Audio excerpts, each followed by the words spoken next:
Hello, welcome to the From Way Downtown Pacers podcast from Indy Star. I am Pacers editor Nat Newell here, of course, with Dustin Dopriak, our Pacers insider. I am at IMS in a sound booth. Dustin is at the airport in New York City. So the And I'm wonders of not in the modern, sound booth, so yeah, yeah. nobody can hear So, this. and he's got to get on a plane in less than 30 minutes, so we'll cut right to it.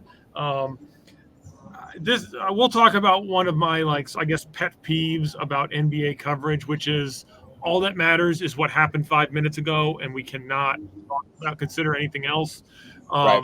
This Knicks Pacers series, of course, is still over. Only yesterday when it was over, it was because the Pacers were going to win. Now it's over because the Knicks are going to win because they have traded 30-point victories. Just where do you come down on this? I mean, it's the job. You've got to. Right. I do it. I'm sure you've done it. We talk about it. You overreact to what just Sure. happened. It's just natural. Mm. I don't want to exclude us from doing the thing I am saying is an issue in NBA coverage. But where do you weigh in on where the series is at right now? Yeah, no, I mean, I think I understand why we do that generally, and sometimes we're not wrong. I apologize for whatever announcement you're hearing right now. But sometimes we're not wrong. Sometimes you see a series going a certain way, and you're like, oh, they're cooked, and sometimes you're right. Sometimes it ends up being a 4-0 series. There was every reason to think the Knicks were cooked, as injured as they are and as many minutes as they're playing. Again, it's not an unreasonable statement to make. It's just amusing to me that we do this all the time. But the issue with, I think with this team, with this Pacers team, it's just like anything that you say is done is not. It's never been. It's like this group, yes, I've said it before, nothing is ever fixed, nothing is ever broken. They can be a totally different team tomorrow. And so it's just so the idea that all right, well, they won by 30, so that means that they're going to cruise, and you can count on a level of consistency, and they're going to just totally, shellac the Knicks for 2 more games. It's no, have you seen this team? Have you followed this? Of course not. It's and I get it when it's on a national level, and it's you're talking about a team, no matter who you are. It's you don't get to follow everybody all the time. You don't. But if you've been following this Pacers team, you're yeah, they could easily, show up and have an incredible outing like they did in Game 4 and have a dud in Game 5. That's not out of character for them one bit, not one iota. Even the fact that Rick Carlisle basically more or less, warned about this from the time Game 4 ended. He was just saying hey, the Knicks have an indomitable spirit. They are going to try to prove that they can do what people think they can't. We know what we're in for. We're not going to see an electric Garden. They're going to play better. Jalen Brunson's going to be better. We're going to have to hit hard, etc. And he can tell the guys that, and they can still fail to, sort of match what's required.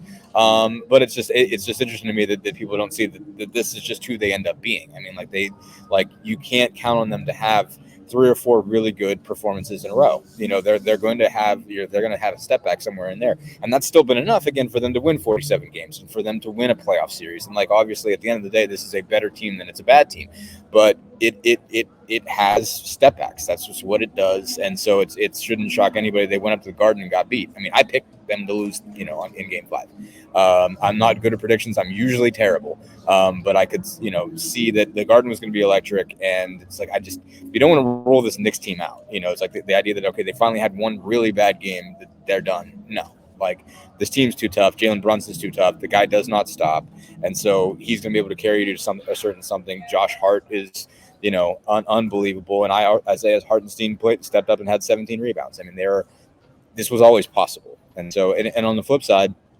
basically can absolutely flip that around, go home in Game 6, and play spectacular. It would not shock me at all if there is a Game 7.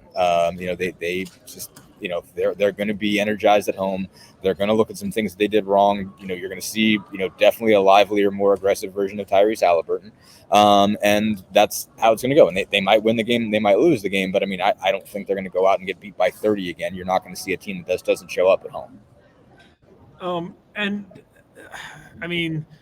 Clearly they played horrible yesterday. Yesterday being Tuesday night, we're taping this Wednesday afternoon. Do you think it's? I hate it when people say, "Oh, they don't care or they're not trying," because they're professional athletes. You don't reach that level unless you care, unless you try. Sure. What Yeah, is it? Just the youth? I mean, is it the youth that is the problem for him? You I think? mean, that's the explanation I got from Rick Carlisle, because like I said it was just so striking to me that he said it in pregame, that he said, if you don't go hit somebody and go get the ball, you're going to lose. And they didn't hit enough people and they didn't go get the ball enough and they lost. And so I mean, like what it really is like they are all professional athletes and they can all find a level. And sometimes when one guy steps it up, it's hard to match him. You know, like it just can be that way where like one group of guys is just doing it all, better that day than the other group of guys. And again, like obviously they care. Like obviously they didn't come this far to just decide, no, okay, 2 games to win in the Eastern Conference semifinals is enough. That's further than anybody thought we were going to go. We made, we won one series, we made another one a series, we made them sweat. We were tied at 2-2. We can call it a season. Like they're not saying that. Like obviously they're not saying that. And it's just it again, like both these teams have found a way to dictate tempo and pace in the games that they won. They just again, they're all, that's how it is. They're all professional athletes. But I think the youth is it. I mean, like, or at least it's part of it. On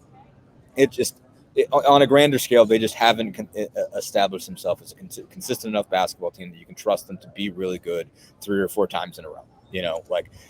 Again, like they only have to be good 4 out of 7. So like to move on. And they only had to be good, right around 4 out of 7 times during the season. 47 and 35. I mean that's pretty much what that is. And so like that's kind of what they've been. Is they've been a team that can be good 4 out of every 7 times they play. But they're not good, 4 in a row. They're not good 3 in a row generally. I mean, like very rarely are they good 3 times in a row. And so, I mean, I guess that comes back to youth. Like, I don't think they just think they should throw 1 out of every 3 or 4 games. But I think it's just maintaining a level, consistency, just sort of keeping it on that high level and sustaining isn't something that they can do yet. And, I think, this is going to help. I think all of the experiences they get in this playoff run are going to help them going forward. They're going to be, a tougher and better team going forward. But I mean, right now, I don't think they're a tougher team than the Knicks. I don't think we've thought that all series. Even when they've played better, I think they've looked at it. I think everyone's looked at it and said, well, the Knicks are the tougher team. Sometimes the Pacers are the better team. But the Knicks are the ones that have a little bit more grit, and that grit is tested by the fact that their coach plays most of their starters 40 minutes a game. They have guys that can play basketball that weren't playing. Like Alec Burks is not a bad basketball player. Like he could have used some minutes to keep everybody, safe and healthy. But I'm not Tom Thibodeau, so that's his call.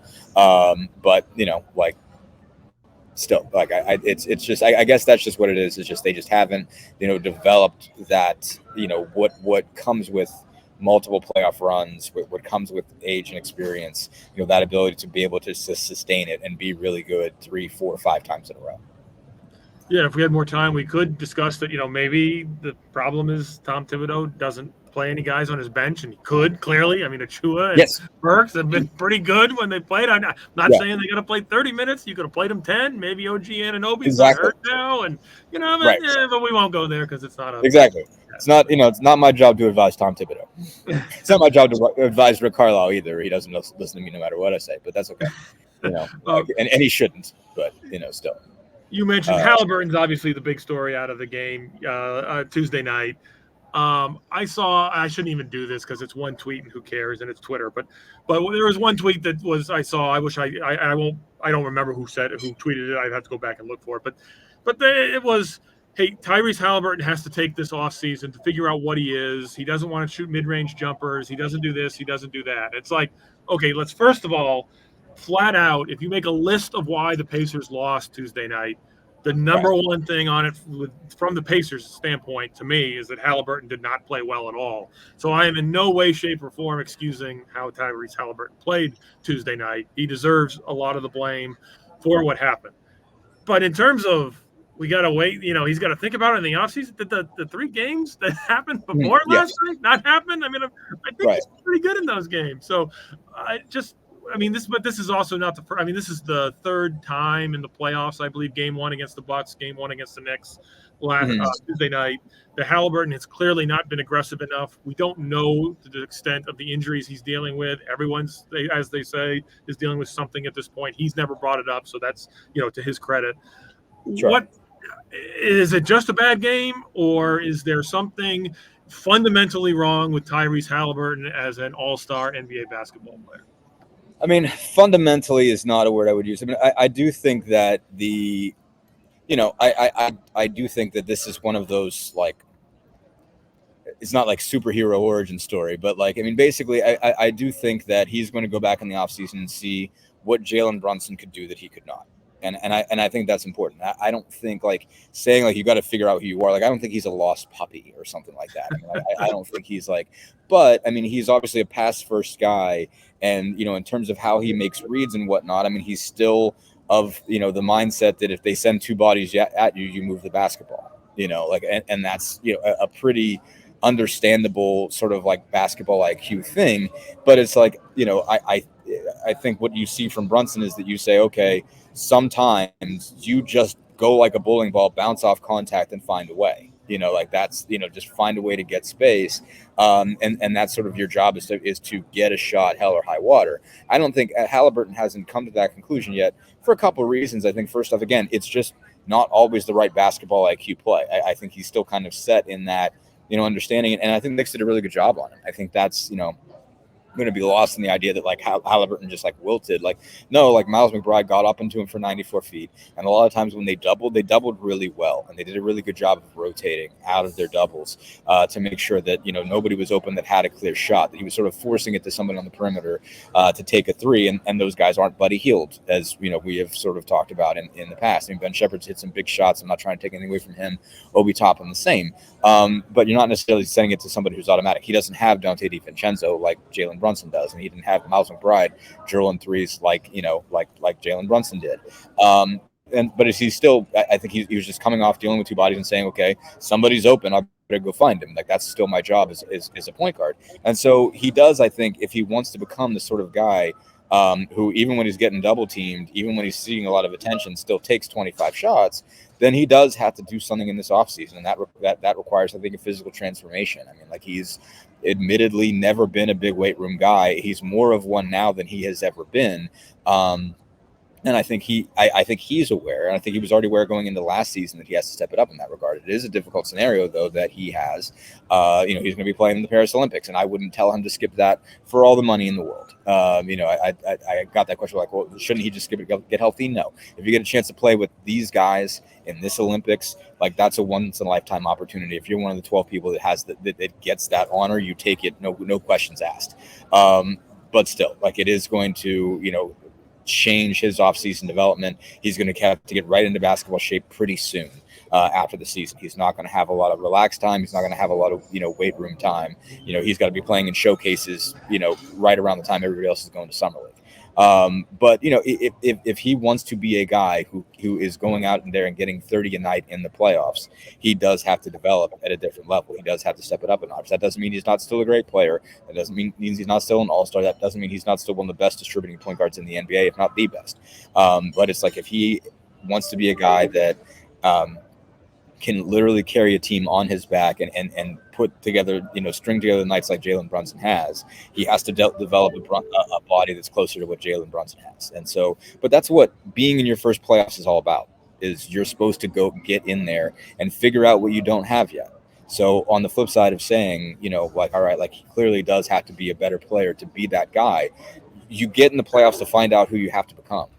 We've seen that with so many players over the years, and we want so quickly to just bash these guys and tisk them or whatever it is, and just put a sharp edge to it. But like, this is what growth is. This is what growing up is all about. This is what almost every great player you can think of had one of these stages where they got to a playoff series and found out who they weren't yet, and then they went back and found out. Michael Jordan had that. You saw that in the Last Dance, and in Sam Smith's book and everything, going way back to the Jordan rules, like what he had to do physically to become the player he became that could take down the Pistons. This is going to be a moment like that for Tyrese Haliburton. He's going to see what he would have to do to beat a guy like Jalen Brunson in the long term, and that requires a full. It does require a lot of devotion in the offseason to become, to become that kind of player. He's the best player on the team, obviously. With that comes certain responsibilities, leadership, things like that. One thing I've always loved about Haliburton is when something doesn't go right, he says, I screwed up, I will figure out how to fix it. And he generally has. does that need to extend more to the team from a leadership role? I mean, when a team comes out flat like they have a couple times, obviously it's on everyone, but how much of that is on the best player, on the guy who's supposed to be the leader? That's a lot asking for him and 24 years old and everything else, but do you think that's something that he needs to grow into in terms of a leadership role and his teammates along? He does, and the tough, I think, difficult part for him is that it goes back into the physical development, because there are some areas where he does not have credibility. And I don't mean that, and I don't mean to be mean about that, but it's just like when it comes to defense and to some extent rebounding, he's a better defensive rebounder than I think he gets credit for. But like he's not. It's like you're supposed to go hit somebody. I mean, like Ty's not built to hit a lot of people. Like that's not what his body does at this point. And he has to become that type of person, and it's difficult for him to say, "Oh, well, you guys all have to be better on defense." It was like, well, Ty, you're purposely put on one of the easiest guys to cover on the floor. Like that's one of the first decisions that happens in terms of how they, how they put matchups together. So where can they hide him? And they obviously, the Knicks tried to put him in as many actions as they could put him in to make it hard on them. And he came out and acknowledged, man, I wasn't any good in shell. I wasn't good at this. I didn't do a great job at that. I mean, like he does certain things well defensively in terms of getting his hand in passing lanes and getting steals and stuff like that. And he's been really good in this series at that. But he's still not a great on-ball defender. He's getting better. I think he's getting tougher. But if he's going to have credibility in terms of coming in and saying, we're not playing with enough physical edge, he's got to have a greater physical edge. And again, that I think is going to require development. I mean, so, that being said, there are other guys that can make that case, and that Miles Turner and Siakam to a degree, like obviously I think Nesmith and Nembhard are just as young as those guys, and I think they kind of need built up, say your guys are doing all right, keep pushing, keep fighting. I don't think they're lacking heart. I think it's just more of a case of like they've been covering great players now on just an extended stretch, and you're not going to beat them all the time. You're going to lose some of those. And Andrew Nembhard had a brutal night, last night in the second quarter in particular, when he got moved back onto the Brunson assignment, and it was rough. But I think that there is some kind of leadership part to it, but like he does have to build up his credibility as a gritty basketball player, and again, that's tough, and I don't want like it. He does tend to take responsibility and say I'm not doing good enough there, but it doesn't strike the same when Ty is saying like, hey, you got hit harder, when he's not the guy who hits, and frankly they try to keep him out of positions when that he has to. Another criticism that came out of last night was that they, as you mentioned, they went back with Nembhard on Brunson. I think some of that was foul trouble on Naismith, but it was.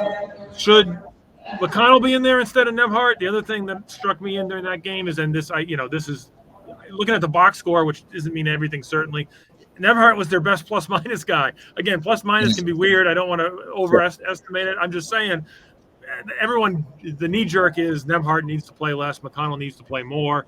Is that fair? Where do you come down on that? Yeah, I mean, I don't know if Nembhard needs to play less, but it's just the Brunson assignment is eating him up. And I think, and to flip that, he's done a really good job on Dante DiVincenzo. I mean, that was his primary out of the gate assignment last night, was covering DiVincenzo, and DiVincenzo had a rough night. Like DiVincenzo was one of the guys who really didn't perform well. And for whatever reason, I mean, I think Nembhard's been pretty good when it's come to guarding ball handlers all year. It's just Brunson is just such a bowling ball, and he's just really hard to keep in front of you. Not even keep in front of you, but like either keep in front of you or keep him from getting the 10, 8, 10, 6-footers that he gets, that he just barrels into. He's just been losing those. And so, but like, again, I don't think he's a bad defender. And I think, again, like I thought he was, especially in game 4, terrific on DiVincenzo. And so, I think there's just got to be a little bit more, and it's just, he's taking Brunson when Nesmith's off the floor, and there was foul trouble issues with that. And so, again, I get why he then gets moved into that when Nesmith comes off the floor. But I think it's just, I think McConnell's been better. But, I think if you left McConnell on for him longer, you would see, similar situations, maybe a little bit different. Maybe McConnell's doing a better job of kind of matching his twists and turns and being there so that, Brunson has to shoot over him more frequently when Brunson's been able to get to the rim more against Nembhard.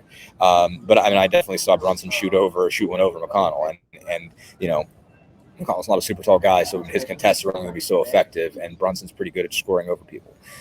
So I think ultimately, you want Nesmith on there as much as you can, and I think they tried to keep Nesmith on Brunson as much as they could, but when he had to come off the floor, they attacked him.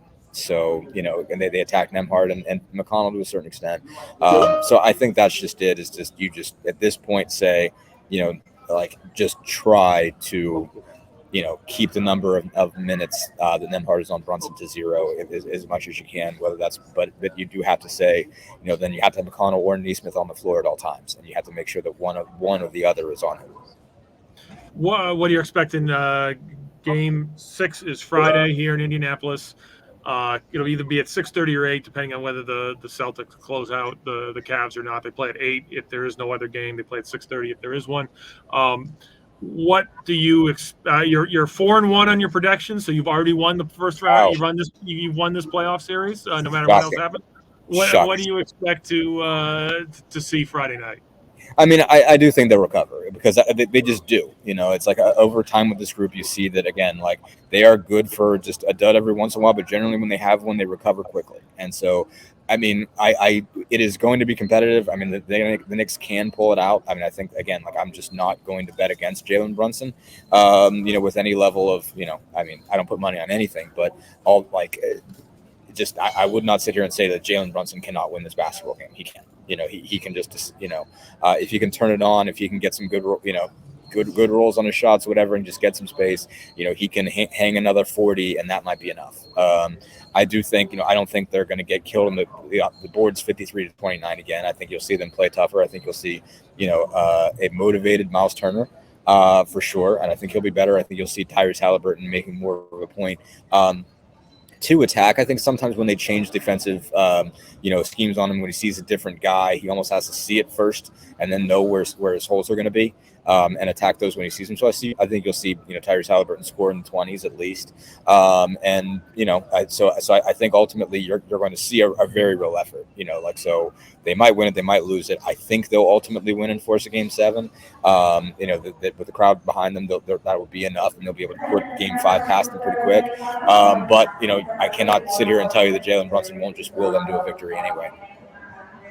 All right. Well, we appreciate you listening and or watching to the From Way Downtown Pacers podcast. Please go to IndyStar.com for all of Dustin's other work. Thank you.